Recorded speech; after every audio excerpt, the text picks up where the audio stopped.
ಭಾರತ ಪಾಕಿಸ್ತಾನ ನಡುವಿನ ಯುದ್ಧದ ವಾತಾವರಣ ಮರೆಯಾಗಿದೆ. ಯುದ್ಧದ ಕಾರ್ಮೋಡ ಕರಗೋಗಿದೆ. ಆದರೆ ಕದನ ವಿರಾಮ ಬಹುತೇಕರಲ್ಲಿ ನಿರಾಸೆ ಉಂಟು ಮಾಡಿದೆ. ಅದರಲ್ಲೂ ಕಾಂಗ್ರೆಸ್ ನಾಯಕರು ಇದೇ ವಿಚಾರವನ್ನ ಇಟ್ಕೊಂಡು ಮೋದಿ ಕಾಲಿಳಿತಿದ್ದಾರೆ.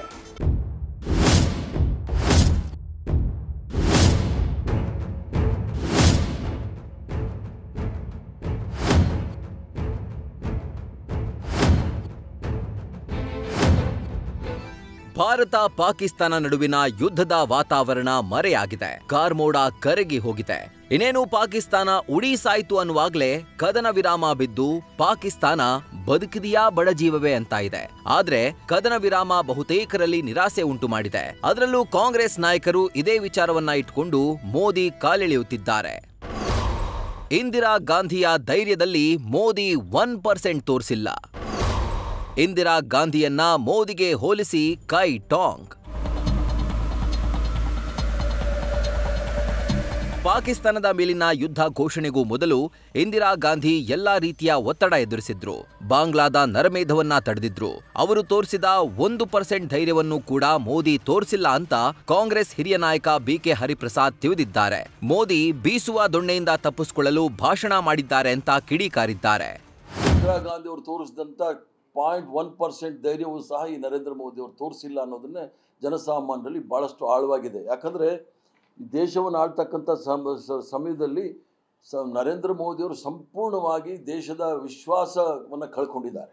ವಿದೇಶಾಂಗ ನೀತಿ ಅಂತ ಹೇಳಿದ್ರೆ ಇರೋ ಬರೋರನ್ನೆಲ್ಲ ತಪ್ಪಿಕೊಂಡು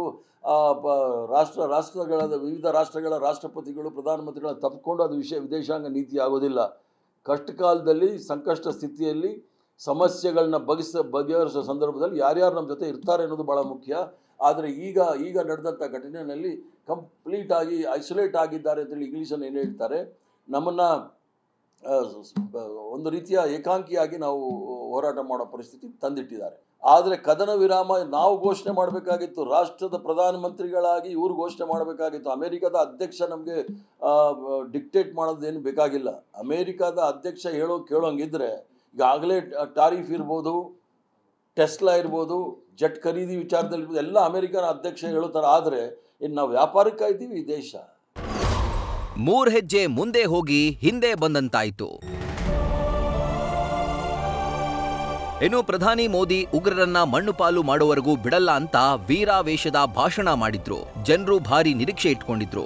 ಆದ್ರೆ 3 ಹೆಜ್ಜೆ ಮುಂದೆ ಹೋಗಿ ಹಿಂದೆ ಬಂದಂತಾಯ್ತು ಅಂತ ಸಚಿವ ದಿನೇಶ್ ಗುಂಡೂರಾವ್ ಮೋದಿ ವಿರುದ್ಧ ಟೀಕಾ ಪ್ರಹಾರ ನಡೆಸಿದ್ದಾರೆ. ಇತ್ತ ಭಾರತ ಪಾಕಿಸ್ತಾನದ ನಡುವೆ ಟ್ರಂಪ್ ಮಧ್ಯಸ್ಥಿಕೆ ಸಮಂಜಸವಲ್ಲ.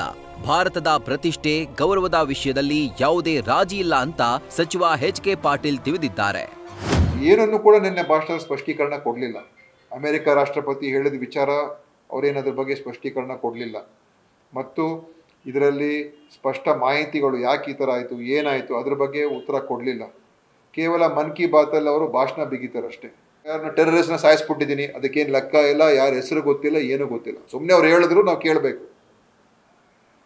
ಹೆಂಗೆ ಗೊತ್ತು ಅವ್ರಿಗೆ 100 ಜನ ಭಯೋತ್ಪಾದಕರನ್ನ ಅವ್ರು ಸಾಯಿಸಿದ್ದೀವಿ ಅಂತ? ಯಾರಿಗೆ ಗೊತ್ತದ ನಿಜ?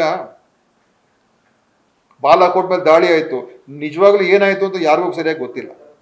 ನಾವು ಪಾಕಿಸ್ತಾನದವರು ಮಾಡ್ಕೋಬಹುದು, ಮತ್ತೊಂದು ರಾಷ್ಟ್ರ ನಮ್ಮ ಮಧ್ಯಸ್ಥಿಕೆಗೆ ಬರೋದಕ್ಕೆ ಅವಶ್ಯವೂ ಇಲ್ಲ, ಅಗತ್ಯವೂ ಇಲ್ಲ, ಕಾರಣವೂ ಇಲ್ಲ.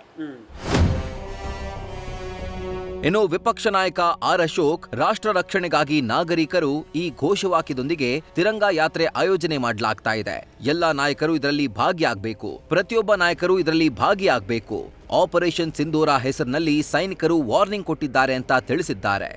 ಇಡೀ ಪ್ರಪಂಚಕ್ಕೆ ನಮ್ಮ ಸೈನಿಕರು ಏನು ಒಂದು ಮೆಸೇಜ್ ಅನ್ನು ಕೊಟ್ಟಿದ್ದಾರೆ.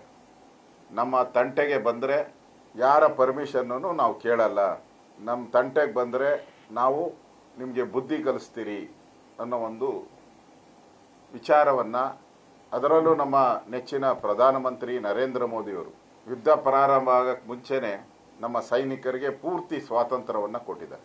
ರಾಷ್ಟ್ರ ರಕ್ಷಣೆಗಾಗಿ ನಾಗರಿಕರು ತಿರಂಗ ಯಾತ್ರೆಯನ್ನು ಯಾವುದೇ ಒಂದು ಪೊಲಿಟಿಕಲ್ ಆ್ಯಂಗಲ್ ಇಲ್ಲದೆ ದೇಶದ ಎಲ್ಲ ನಾಗರಿಕರು ತಿರಂಗ ಯಾತ್ರೆಯಲ್ಲಿ ಭಾಗವಹಿಸಬೇಕು ಅನ್ನೋದು ನಮ್ಮ ಕೇಂದ್ರದ ನಾಯಕರ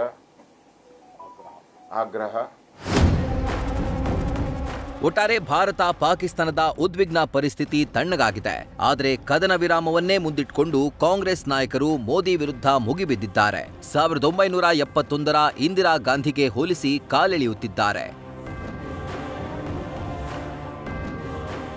ಹರೀಶ್ ಜೊತೆ Madhusudan, news first, Bengaluru. News first ನಿರ್ಭೀತಿಯಿಂದ ನಿಮ್ಮ ಪರವಾಗಿ.